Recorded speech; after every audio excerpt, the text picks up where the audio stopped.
Hi my dear cutie pies, మీ మీనాక్షి అమ్మమ్మ వచ్చేసింది మళ్ళీ మీ అందరి కోసం.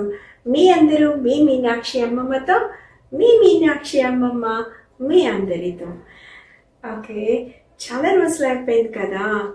యాక్చువల్గా మీరు ఎవ్వరూ నా స్టోరీస్ చూడట్లేదు, ఏమీ డౌట్స్ అడగట్లేదు అని అమ్మమ్మ కథలు చెప్పడం మానేసిందనమాట అసలు కారణం. కానీ మా సంగీతం టీచరు వచ్చి, మా పావని మ్యామ్ వచ్చి, మీరు ఎందుకు కథలు చెప్పట్లేదు, నా కోసమైనా కథలు చెప్పండి అని అన్నారు. మరి నాకు గురువు అయిన మా పావని గారు అడిగితే నేను కథలు చెప్పకుండా ఉంటానా? అందుకనే మీ అందరి కోసమని ఒక మంచి కథ చెప్తాను. అక్బర్ పేరు విన్నారా మీరందరూ? బీర్బల్ పేరు విన్నారా? వినే ఉంటారు.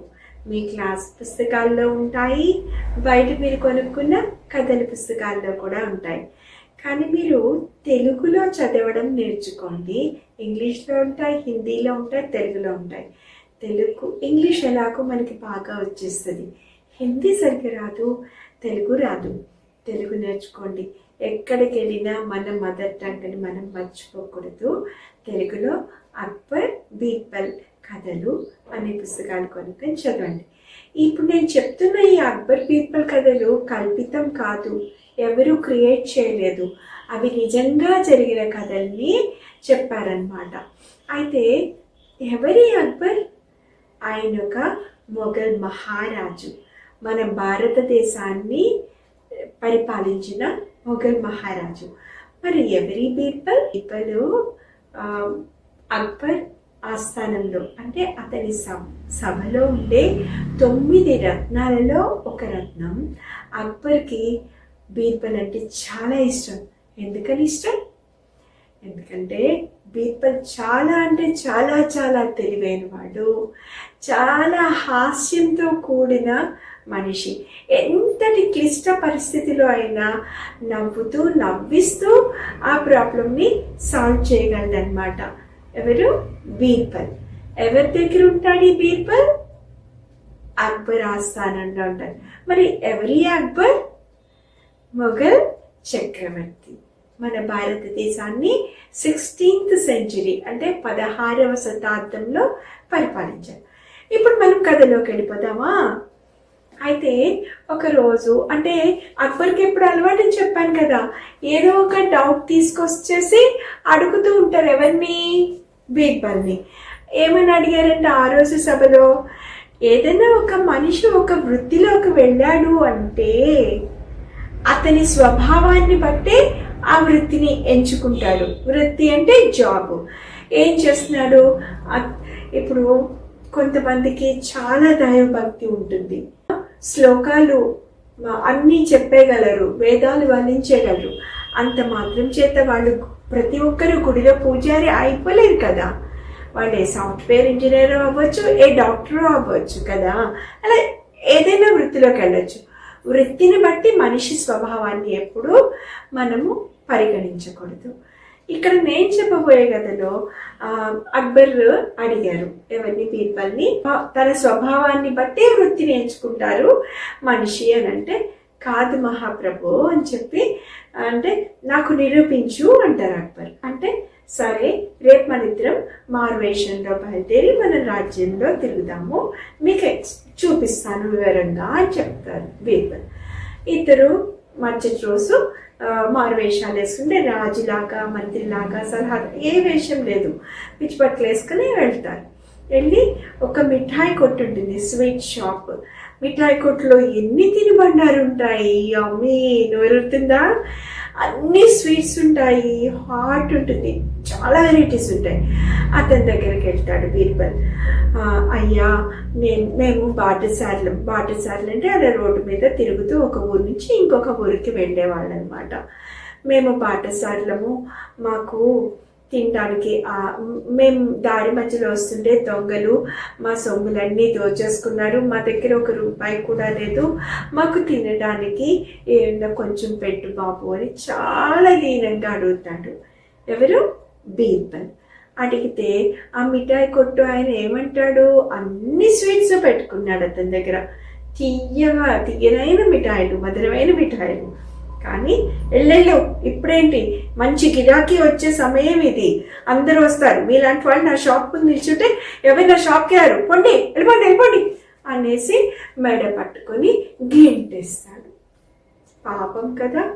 నిజంగా బీర్బల్ ఏదో టెస్టింగ్కి వచ్చాడు, కానీ అదే రియల్గా ఒక పేదవాడు వచ్చుంటే ఎంత బాధేస్తుంది కదా, ఊహించుకోండి.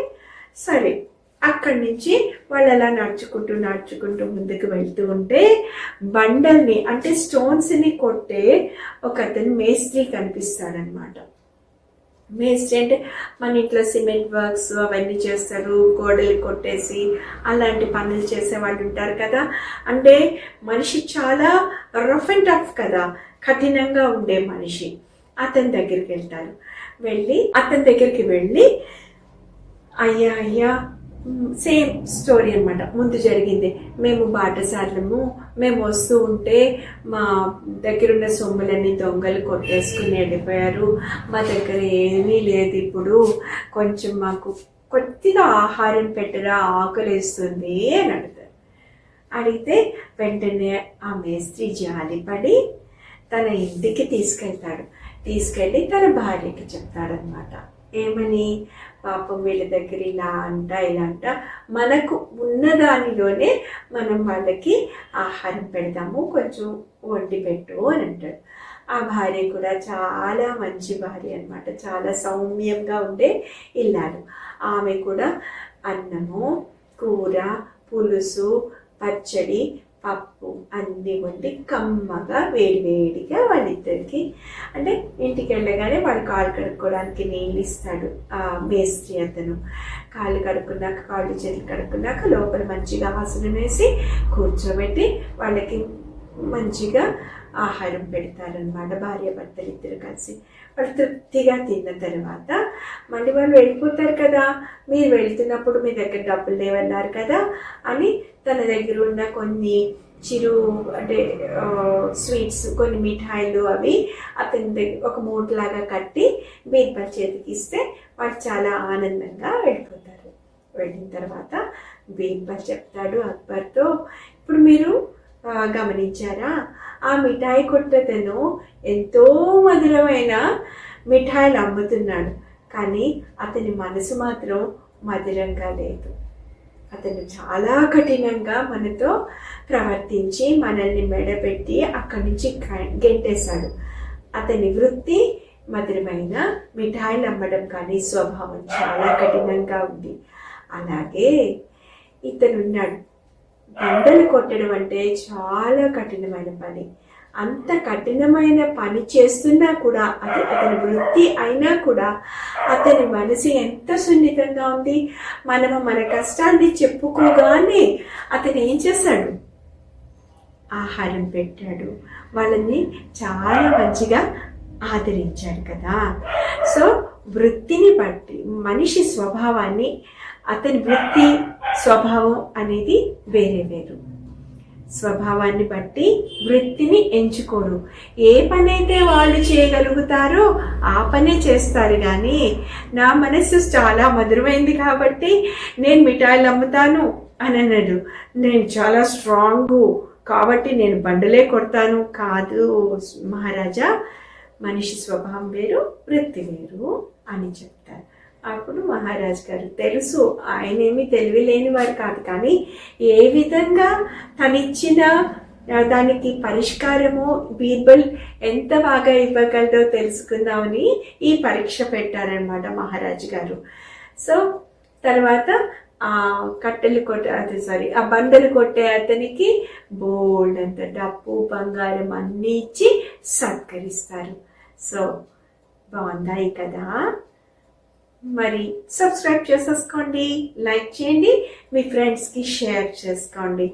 మీరు నా కథ చూస్తూ ఉంటే నేను మీకు ఎన్నెన్నో కథలు చెప్తాను. అప్పటి వరకు ఉండనా మరి. Bye, see you.